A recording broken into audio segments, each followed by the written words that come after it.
사회문화 9강 갑니다. 또다시 편의상 1문단, 2문단, 3문단, 4문단, 5문단, 6문단, 채권 얘기인데요. 자, 지문 한번 읽어봅시다. 채권 지문도 많이 보았죠? 자, 채권이 뭐냐 이거죠. 채권.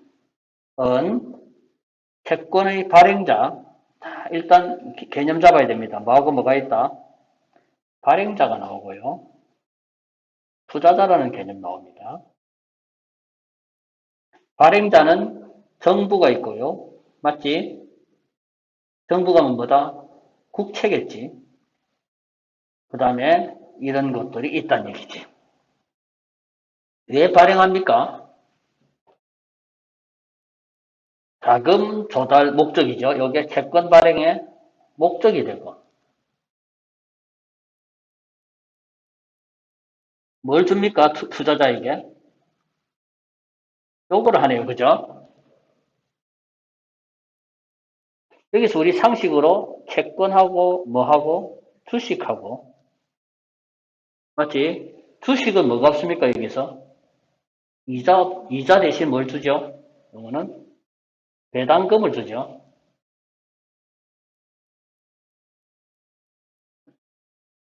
맞죠? 배당금 줍니다. 채무증서를 발행하고 자 이제 채권시장 나오네요. 여기까지가 하나 끝났지. 그랬더니 이 글의 화제가 채권입니까? 채권시장입니까? 이제 채권시장 나오죠. 이제 두 번째 문장 읽었더니 그래서 무슨 시장과 무슨 시장? 일반적인 상품을 거래하는 상품시장이 나오고요. 채권시장이 나오죠. 안에 됐습니까? 비교대조 패턴으로 정리해야 되고 이 채권시장에는 또다시 뭐하고 뭐가 있다? 발행시장과 유통시장이 있다죠. 분류되겠습니까? 상품시장하고 뭐하고 채권시장이 있고 채권시장은 또다시 무슨 시장과 발행시장과 유통시장이 있습니다. 이렇게 괄호로 정리하는 것보다 세로로 정리하는 게 나을 거예요. 왜냐하면 계속 가죠. 분류 가지가 계속 가거든요. 트리 구조가. 너희들 뭐 수학이나 그다음 기술 지문 읽을 때 트리 구조 많이 봤잖아요. 트리 구조 보통 가로로 뽑거나 세로로 뽑거나 가로한 거 세로로 가죠. 이래 맞지? 예, 그래서 표시를 너희들도 분류 표시를 세로로 하는 게 좋을 겁니다. 그래야지 계속 뻗어져. 발행시장을 어디에 빗댔고 도매에 빗대고 유통시장 어디에 빗대고 소매에 빗대고 그 다음에 발행시장은 누가 누구에게 판매합니까? 자 이제 봐봐라. 이것이 얘기되는 게 뭐냐 이제 채권이 최초로 발행되어 투자에 판매되는 발행시장에서 채권 물량과 가격이 있다. 발행시장에서의 채권 물량과 가격이 결정되는 방식.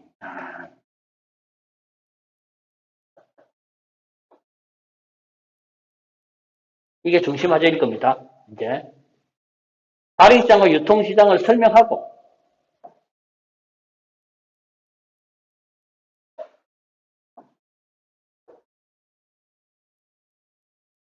설명하고 이거는 이제 발행시장에서 채권 물량을 어떻게 정하고 가격은 어떻게 결정되는 것인가. 나중에 그래서 가격 결정 방식에 뭐 경매 이런 것도 나옵니다. 즉 유통시장에 대한 설명이 중심이 아니라 이거는 뭐에 대해 발행시장에서의 설명이 중점적으로 이루어지는 그런 글이었습니다. 정확하게 화제 초점 딱 잡아야 됩니다. 화제의 대상이 뭔가 이거죠. 이건 됐죠, 그죠? 그렇다면은 발행시장은 누구들 하는 겁니까? 발행된 채권이 최초로 거래된 거죠. 채권을 전문적으로 사는 업체죠. 그 다음에 투자자들 간에 매매가 이루어지는 게 바로 유통시장이라 했고. 그렇다면 이렇게 구분하는 이유는 소수의 대형 투자들이 이유죠. 확보한 뒤 유통시장 일반 투자를 대상으로 거래하는 것이 효율적이다. 그렇다면 이제 방법이 나오죠. 물량 확보에 대한 방법 나오죠. 이제 알죠? 물량을 전액하는 거. 일부만 하느냐. 그거죠, 이제? 자, 그런 식으로 단계로 차차차 읽어가야 됩니다. 했을 때, 여전히 화제는 뭡니까? 이제 채권 발행 시장에서의 거래 방식이죠.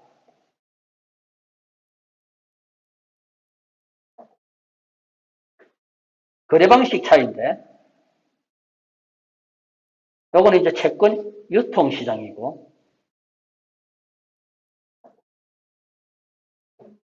자, 채권 발행 시의 거래 방식 보세요. 무슨 발행과 무슨 발행했습니까, 또? 사무 발행하고, 공모 발행이죠. 뉴스를 통해서 많이 들었습니까? 사모펀드, 이런 거. 사모발행이죠.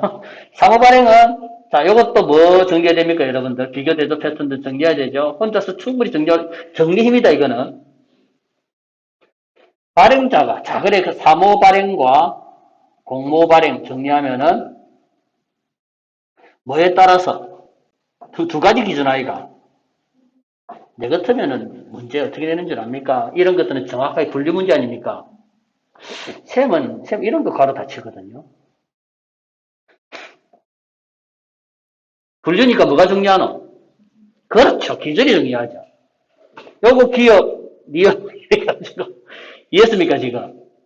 기준이, 그러니까 아이들이 보통 공부를 허투루 하는 애들은 분류되는 항목만 생각하거든. 이 말 알겠나? 적어도 똑똑히 공부하는 애들은 분류 기준을 정확하게 챙겨야지 안 헷갈리거든. 그러니까 지금 사모발행과 공모발행은 뭐 두 개다, 이제? 매수인의 특성 알아야 되고, 뭐 알아야 된다? 자금 규모 알아야 되지. 그렇다면 첫 번째, 사모발행 매수인의 특징이 뭡니까? 특정 투자자지. 그 다음 공부하는 건 뭡니까? 불특정 다수였지. 그 다음 이거는 소규모였고, 요거는 대규모겠지. 그렇게 정리하면 끝이란 얘기지. 기준점을 정확하게 읽으면은 쉽다는 얘기야. 요건 제가 지금 대충 정리하고 있죠. 사모발행은 발행자가 특정 투자자와의 사적 교섭을 통해 채권을 매각하는 것으로 주로 소규모의 단기 자금을 조달하고 불특정 다수 투자자 대상으로 거액 어떻게든 그래서 이것의 특징이 그 다음에 이 봤을 때 위험도는 이놈이 더 크다는 얘기지. 상식적으로 맞겠죠? 따라서 전문적인 지식과 경험이 요구된다는 얘기. 채권 전문가가 들어온다는 얘기. 채권회사가. 자, 그 다음에 이제 그러니까 뭐다? 공모발행에 대한 설명을 좀 더 하는 거지 이제. 또다시 뭐하고 뭐에 따라 위험의 기속 여부죠 이제. 지가 다 따는 거죠 이제.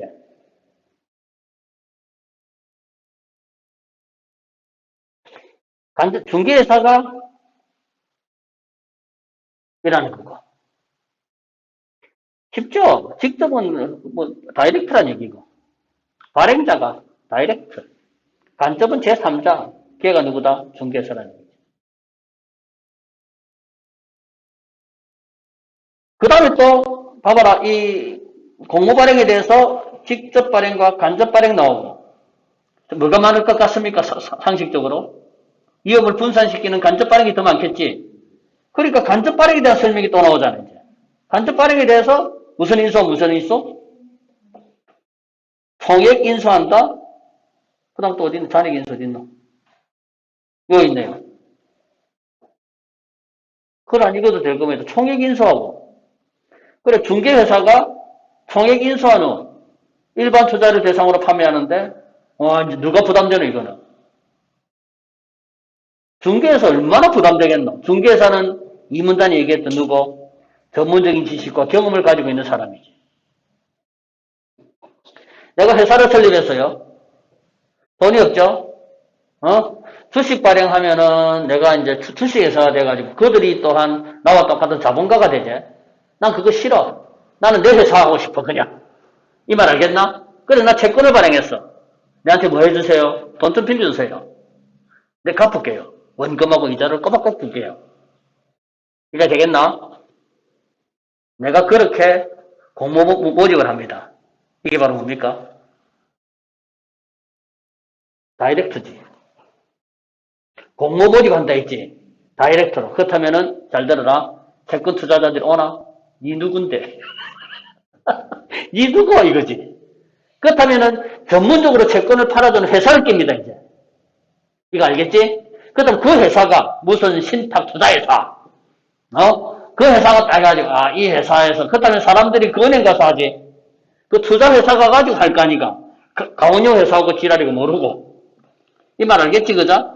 그렇다면은 이 공모 방식 중에서도 결국 이 간접인 중개 회사를 끼워서 하는 게 회사 입장에서도 좋지. 투자자 입장에서도 투자 신탁에서는 신뢰할 수 있잖아. 그런 장점이 이해했습니까, 지금? 뒤에 다 나올 겁니다. 거의 다 했다네, 지금. 총액인수와 자력인수 충분하죠? 읽어가세요. 이에 비해 자력인수는 약정한 가액으로, 자, 봐봐라. 발행자와 약정한 가액으로 1차적으로 판매한 다음, 판매하지 못한 잔여분에 대해서 인수하여 처리합니다.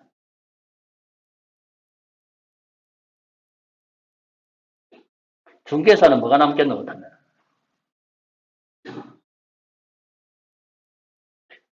약정한 가액이 나오지. 채권에 명시된 가격이 있겠지. 뭐 1만 원이다 이거지. 그렇다면 봐봐라. 이 채권은 1만 원에 만약에 사가세요 했잖아. 그렇다면은 투자자는 뭐 해야 되노? 1만 원을 몇 년 뒤에 3년 뒤에 받는다라는 원금과 3년 동안에 뭐가 있어야 되노? 이자가 있어야 되지. 이자 받는 방식도 뭐 있겠노? 매달 받을지 1년에 한꺼번에 받을지.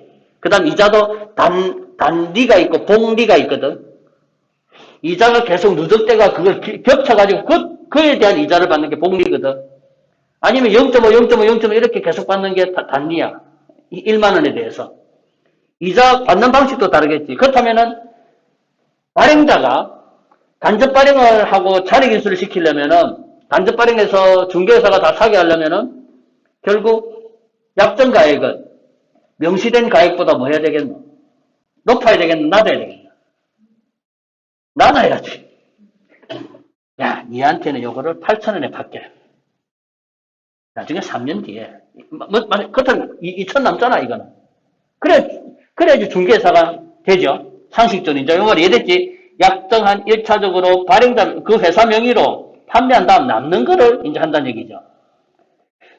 통행인수의 경우에는 중개사가 지명의를 해야 되면 많은 돈이 필요하고 투자자들에게 판매하게 채권을 보여야 되면 상대적으로 높은 위험을 부담하는 대신 발행자로부터 잔액인수의 경우에 비해 높은 수수료를 받는다. 상식적으로 맞겠지?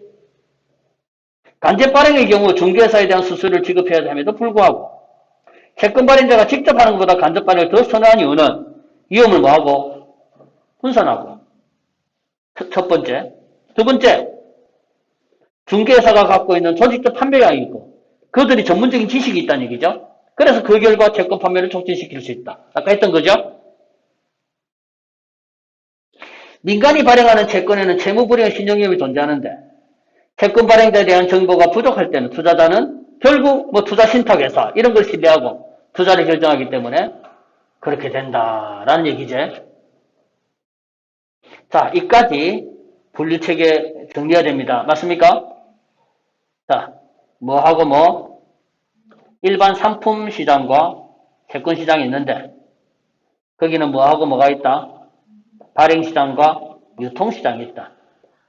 발행시장은 일면 뭐와 같은 건데, 도매시장과 같은 건데, 거기는 뭐하고 사무발행과 공무발행이 있는데, 공무발행에 뭐가 있다? 직접 발행과 간접 발행이 있다. 간접 발행에 또다시 뭐하고 뭐가 있다? 총액인수와 잔액인수가 있다. 한편 유통시장에는 이제 뭐하고 뭐가 나눠진다?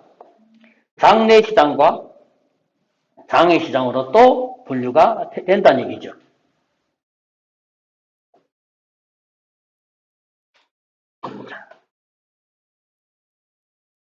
해서 또다시 뭡니까? 비교대조 패턴이죠. 거래소 안에 쓰고 거래소 바뀝니다.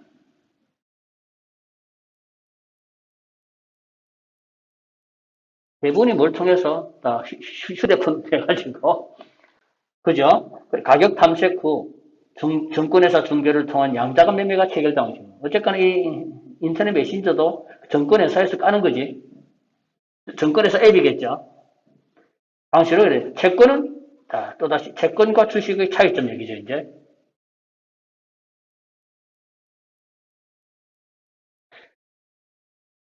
따라서 장외시장으로 거래되는 이유는 뭡니까? 똑같은 회사가 발행했다 하더라도 뭐가 다르다? 표면 금리와 언제 갚을게, 이자 지급 방식 이런 게 다르게 표준화가 어렵다. 요거 됐지? 그래서 장외 거래, 시장 거래가 일반적인 이유입니다. 표준화가 어렵다.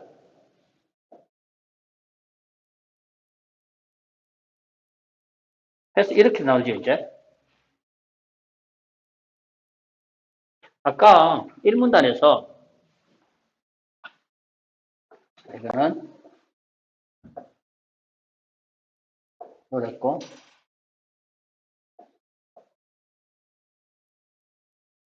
나 얘기했지.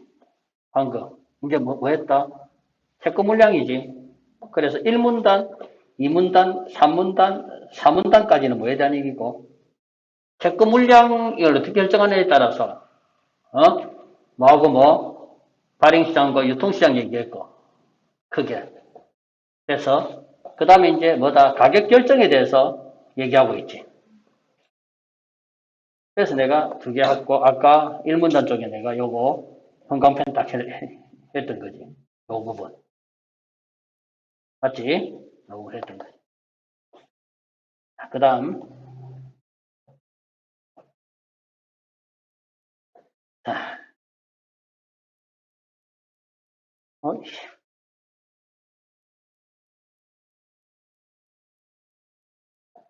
3문단 읽겠습니다. 뭐. 자, 또 다르다는 얘기죠. 유통시장에 대한 설명은 뭐에 따라 다르기 때문에 이렇게 해서 끝났습니다. 발행시장, 자, 그래서 하나는 뭐였고, 뭐하고 뭐, 경매 방식과 시장 수급이지. 이 차이점이지, 지금. 시장 수급에 따라 가격 결정되는 것은 충분히 이해됐죠? 수요와 공급 원칙이 이제 따른다는 얘기죠. 맞지? 채권 인기 좋아가지고 저 채권 좋다면 수요자 몰리면 당연히 가격은 올라갈 것이고. 맞죠? 뭐 그런 식입니다. 근데 발행시장에서는 뭐다? 경매랍니다. 당연히, 자, 정리합시다. 투자자들은 낮은 가격에 채권 매입하지. 이거 상식적으로 이해했지? 그러면서 이제 개념이 뭡니까? 입찰 혹은 응찰. 그 다음에 낙찰 어디 있지? 여기 나오죠? 그 다음에 중요한 비례시가 하나 있죠?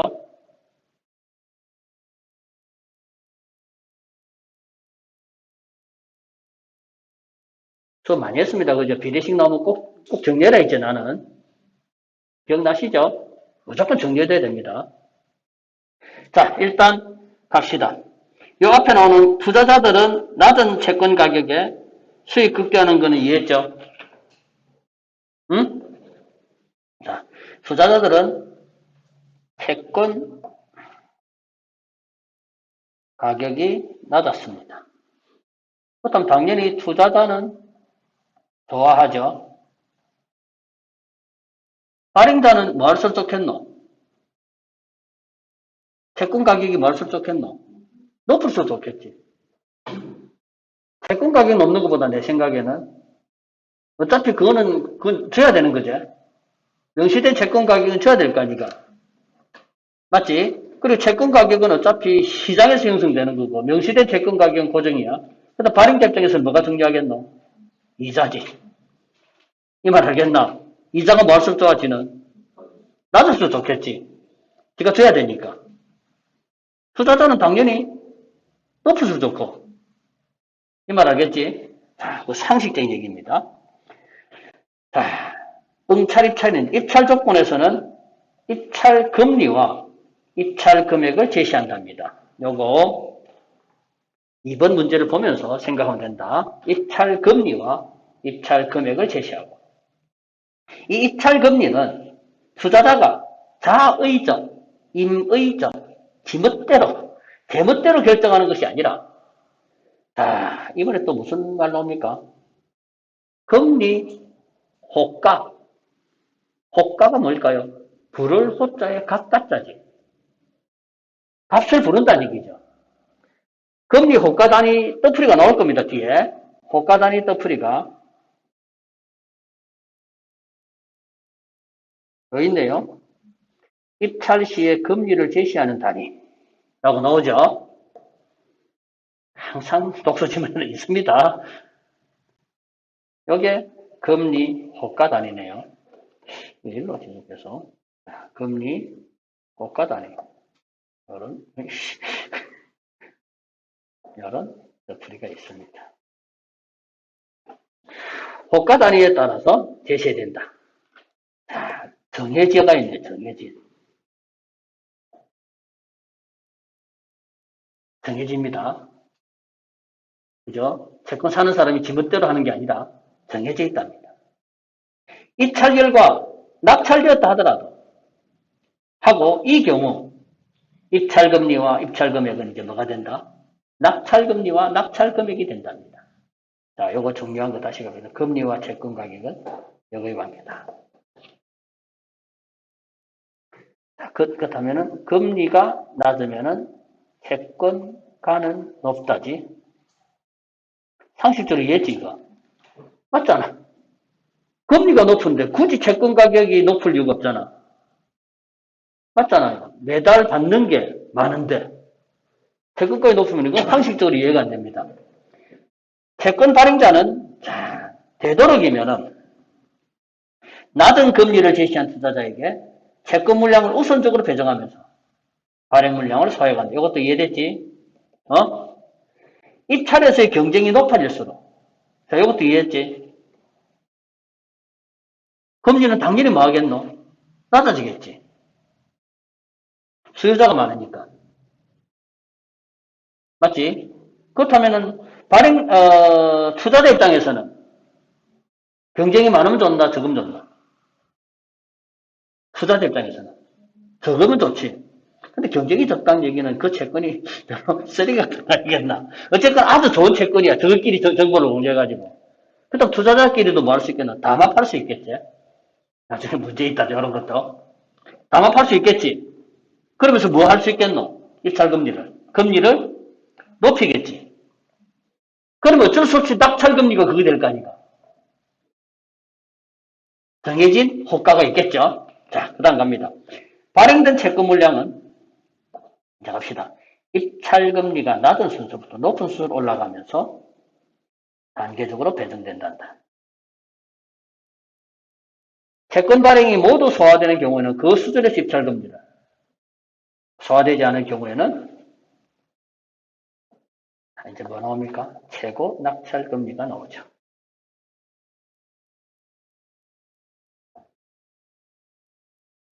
얼마입니까? 1,000억 원입니다.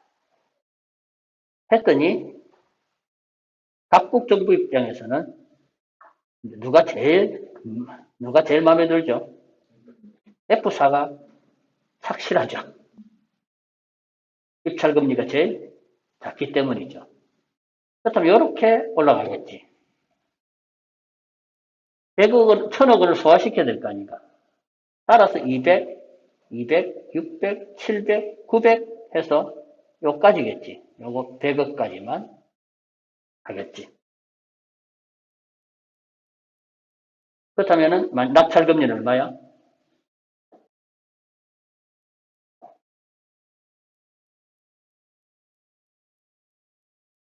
요래 되지? 아까 읽었던 지문이다 그냥.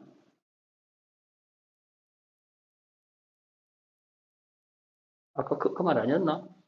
최종 낙찰금리. 아니네. 최고 낙찰금리. 최고 낙찰금리. 다시 읽어보자. 발행시장에서 채권 가격이 효율적으로 형성되고 경매 수입을 재고가 뭐죠? 더 높이다 뜻입니다. 더 높이다. 더 높이다. 제거하기 위해서는 당연히 뭐다? 응찰률을 충분히 높여야 되는데 그래서 뭐가 있다? 단일 가격 낙찰 방식과 복수 가격 낙찰 방식과 차등 가격 낙찰 방식이 있다는 얘기지.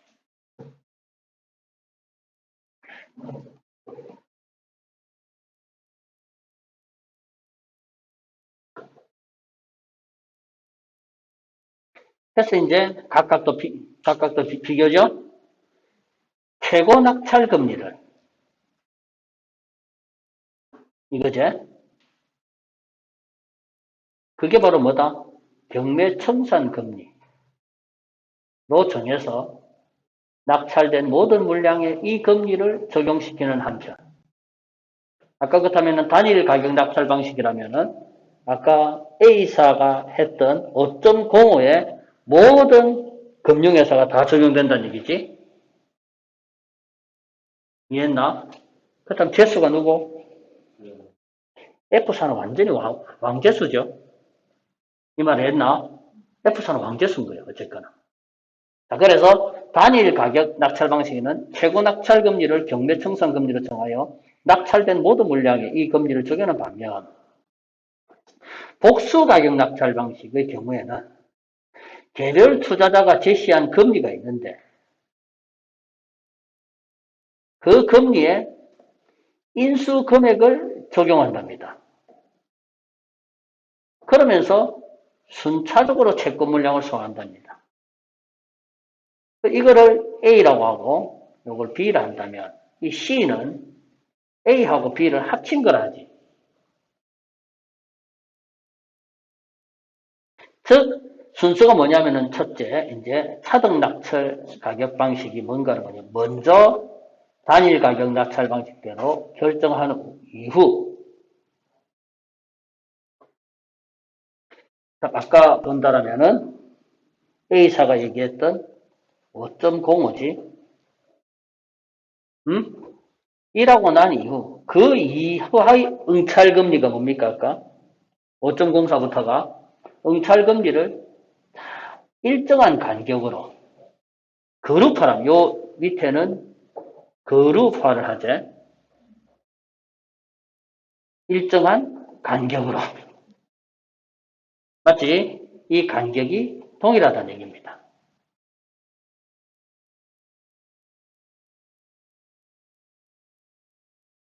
등차수율이네. 2 이렇게 됐니? 해가지고 그래 가는데 각 그룹 내에서 최고 금리를 자 그렇다면 하되 이게 5.0에서 4.8이라면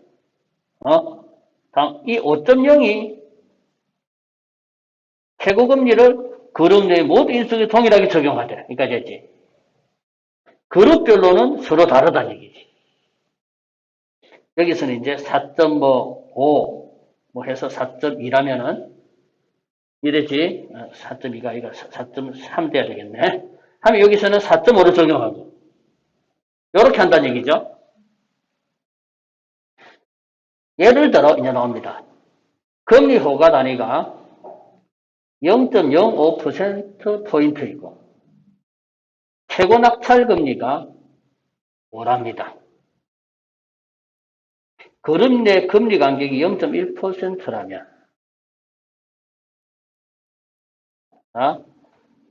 호가할 수 있는 단위는 얼마였고 0.05로 이거는 뭐다? 정해진 거지. 맞지? 그랬을 때 그룹을 만드는데 그룹 안의 간격은 얼마래? 0.1이래. 그래서 최고가 얼마니까 방금?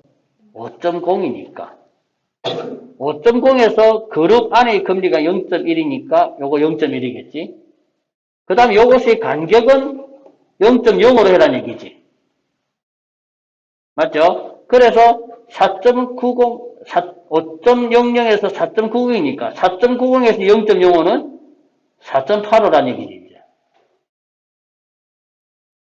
그 다음에 이까지 0.1이었으니까 되지. 하고 난 뒤에 또 여기서 또 0.5 하고 그러고 난 뒤에 요놈을 적용한다는 얘기지. 이 그룹에는.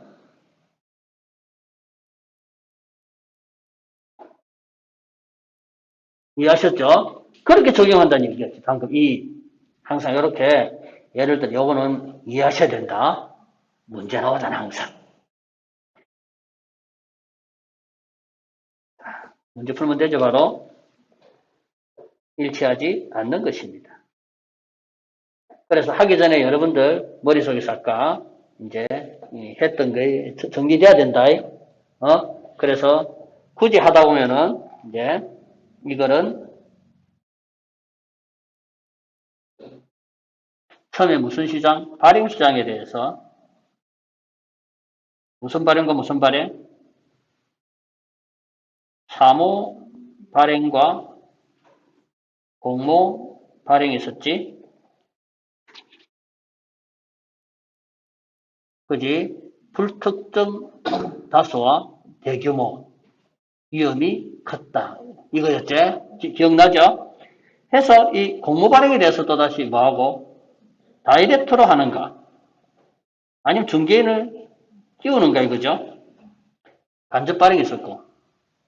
그랬을 때 간접 발행하면은 자 이거는 대규모고 위험이 있었다 그자? 이거는 중개회사가 있었지 그자? 중개회사가 있었고 수수료 지급이 있었죠 그죠? 이 간접 발행에 대해서도 이제 뭐 하는가? 총액을 인수하는가 뭐 하는가? 잔액을 인수하는가지. 그래서 총액 인수했을 때는 그 중개회사는 거의 미치는 거죠. 전액을 다 해야 되니까. 그럼 위험이 그만큼 크니까 줘야 될 수수료도 더 커지겠지? 맞지? 자, 이렇게 했고. 여기에 대해서 이제 나중에 이제 발행시장 되었고요. 유통시장에 대한 설명은 뭐하고 못 바뀌었었다? 장내시장하고 장외시장밖에 없었는데 장외시장이 일반적인 이유가 뭐였나? 그거 내기가 어려웠다 하지. 평준화가 어려웠다라는 표준화를 말 썼나? 표준화가 어렵다지. 그래서 장외시장을 한다. 기억나죠? 여기까지 끝이었습니다. 그러고 난 뒤에 이제 뭐에 대한 설명 나왔는데 이제 가격 결정에 대한 얘기였지. 채권 가격 결정.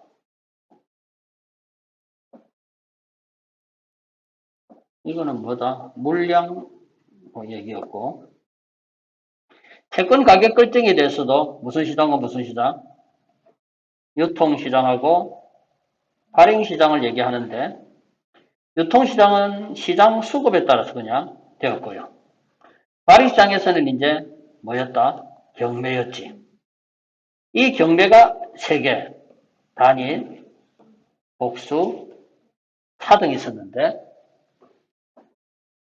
단일은 이제 금리 낮은 곳에서부터 올라가가지고 제일 높은 금리를 제시한 걸 일괄적으로 다 적용하는 거였고. 이제 이거는 요 놈하고 요 놈을 합친 경우인데, 맞지? 그래서 단일에 의해서 최고 경매가를 먼저 적용하고, 그룹을 만들고, 그룹 간에 호가 주고요. 그 다음에 최고, 요거를 그 그룹에 적용한다. 다 했습니다. 그죠? 그렇게 머릿속에 정리가 충분히 되죠? 요런 머릿속에 정리만 할 수 있으면 된다고 봅니다. 문제 풀어보죠. 바로. 자, 선지 1번. 확실히 기준 맞습니까? 맞죠? 선지 2번 가겠습니다. 과속 판매가 무슨 뜻이죠? 발행을 했는데 적게 팔렸다는 얘기죠. 적게 팔렸습니다. 사무 발행은 뭡니까? 특정 소수자산. 그 적게 팔리겠나 다 되겠나 그냥. 거꾸로죠. 채권 발행 시 잔액 인수 경우는 당연히 총액보다 뭐다? 됐죠. 표준화 어렵기 때문에 됐고요. 당연히 누구 입장에서? 왜 이게 유리합니까? 최고 결정된 게 이게 다 적용되잖아, 이제. 맞죠? 자, 그래서 정리합시다. 단일 가격 낙찰 방식은 누구한테 유리해요? 유리합니다.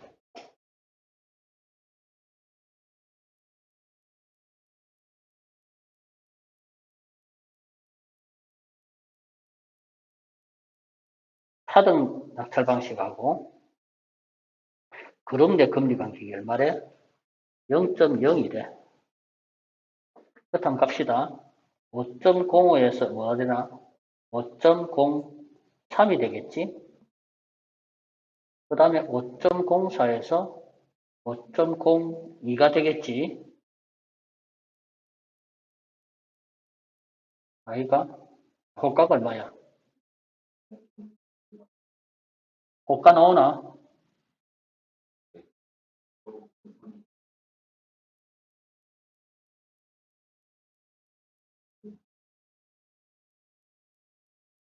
응?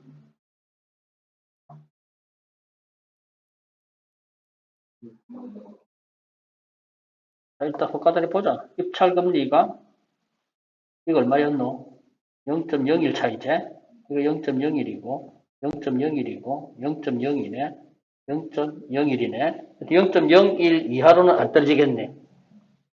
일단 요건 맞네. 이게 됐습니까? 그 다음 마지막 경매청산금리는 아까 했잖아, 그자? 이거 맞고 5.05 맞고 낙찰금리는 자 이제 봅시다. 경매 방식 아까 단일일 때 얼마입니까? A사는 5.05 맞죠? 그 다음에 차등일 때는 어떻게 되는 거 봐요. 제일 위에 거 아닙니까, 이제? 제일 5.0에서 5.03이고, 이제 호가가 뭐니까? 호가가 0.1이었으니까, 0.01이었으니까, 5.0, 5.02에서 5.0이제. 그 다음에 0.1이니까 또 4.09에서, 이런 산수가 됐죠. 4.09 맞나? 아, 4.99가, 4.99에서 4.97입니까? 아이씨, 자, 이렇게 됩니다. 어쨌거나. 피곤하네. 자, 어쨌건, 그래 됩니다. 했을 때, 나중에 적용되는 거는 요거 적용되고, 요거 적용되고, 요거 적용되는 거지. 아이지. 높은 거 적용되는 거지. 높은 거. 그죠? 이라는 게 헷갈리잖아. 이래 해야지 우리는 안 헷갈리지. 그치? 5.00에서 5.02. 4.97에서 4.99. 요래야지 안 헷갈려. 자, 이렇게 적용하고. 따라서 어쨌거나 A사는 이래 되네. 그 다음에 차등했을 때 5.00에서 5.02니까 5.00에서 얘가 얘하고 얘네.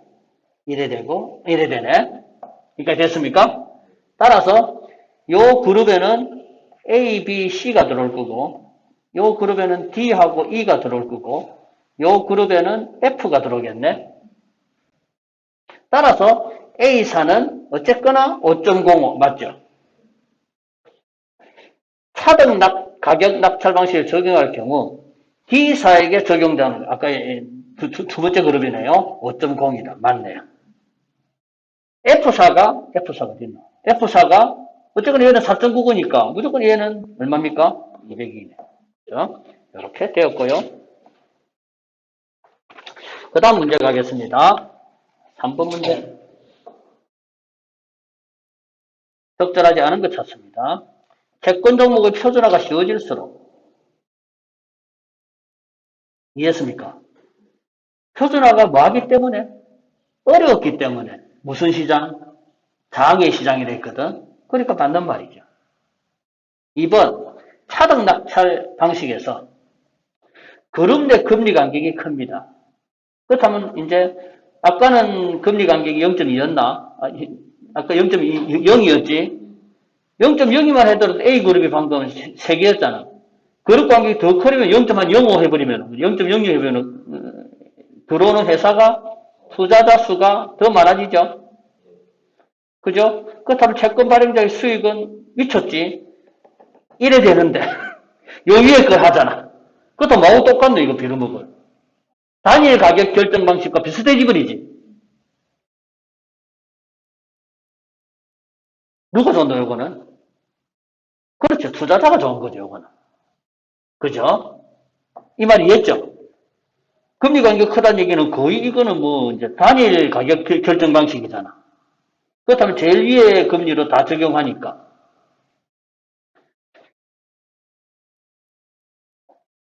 눈짓이 조금 이해 안 된 것 같아서. 5.05에서 4.99 가니까 빼기 하면 뭐고. 어쨌거나 이게 0.5라면, 이거 다 들어오잖아. 그렇다면 이 산 5.005가 입찰로 제시했는데, 얘는 뭐로 낙찰된 거야? 5.0으로 낙찰된 거지. 그러니까 이 발행한 회사로서는 미치고 환장하고 폴짝 뛰는 거죠, 요거는. 자, 그 다음에 3번.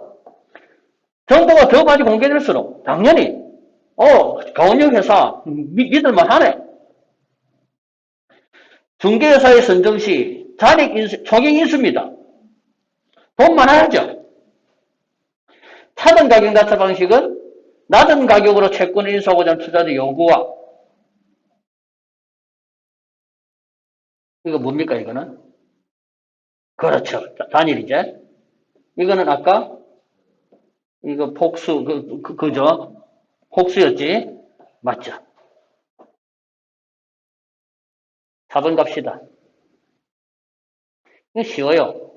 채권 경매에서 응찰률은 뭐 그렇다. 자, 갑시다. 일반적으로 저조한 응찰률입니다. 그렇다면 사람이 많이 왔다, 적게 왔다, 투자자가. 적게 왔죠? 경쟁이 뭐다? 없는 거죠, 이거는. 따라서 낙찰금리 또한 뭐다 되겠노? 낙찰금리는 그렇다면 올라가겠지. 누가 유리하니까? 투자자가 유리하겠지. 따라서 투자자들은 투자 수익률이 올라가지. 이에 따라 채권 투자자들은 담합을 한다는 얘기죠. 이제 이를 방지하기 위해서 발행자는 뭐 하겠노? 이보다 뭐 하겠다? 처음부터 낮게 제시하겠지. 제시한 것부터 진행하겠지. 그게 정답 4번이고요. 5번 문제. 없는 질문입니다. 입찰금리는 뭐 할수록 이거하고 무슨 관계? 역의 관계라 했지. 발행시장과 서로 다른 이유는 모르죠. 그죠? 유통시장에서는 일단 어떻게 결정된다 했노? 그냥 시장에 따라서 발행시장은 경매인데 왜 그렇게 다른지는 설명하지는 않았습니다. 이건 뭡니까? 표준화가 어려웠다 했고 상현 존재하는 이유는 뭐다? 아까 처음 나왔잖아. 채권 가격이 효율적으로 형성되고 경매 수입을 뭐 하기 위해서? 더 높이기 위해서. 아까 뭐가 달랐노? 요구가 달랐잖아. 발행자 요구와 투자자 요구가 달랐죠. 6문단 제일 첫 줄에 있습니다. 채권이 공모 발행해서 됐고요. 넘어갑시다. 없나?